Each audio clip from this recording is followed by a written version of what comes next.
আসসালামু আলাইকুম স্যার। কি ব্যাপার, আপনি আবার আসছেন? জি স্যার, আসলে হয়েছে কি স্যার, ওই দিন তো সবগুলো ইনফরমেশন নিতে পারি নাই, সেজন্য আজকে আবার আসতে হলো। জি বলেন। স্যার, আপনার বাবার নাম যেন কি? জোর জবরদস্তি। না না স্যার, আমি আসলে জোর জবরদস্তি করতেছি না, আমি জিজ্ঞেস করেছি যে আপনার বাবার নামটা কি। আপনি বুঝতেছেন না, আমার বাবার নাম জোর জবরদস্তি। জি স্যার। স্যার, আপনার মার নাম যেন কি? অ্যাটম বেগম। অ্যাটম বেগম। আপনার মায়ের নাম? জি। ও, আপনাদের বাসায় তো আবার তুফান ঝড় সবকিছুই আছে। জি স্যার, আপনার বয়স যেন কত? 24। আচ্ছা স্যার, আপনার সন্তানের বয়স যেন কত? 2 বছর। Sorry sir. 2 বছর।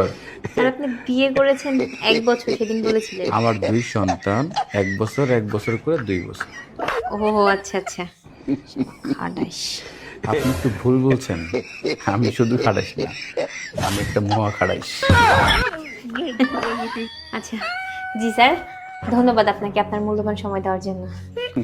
শোনেন, জি। আপনার কিন্তু আবার আসা লাগবে। কেন স্যার?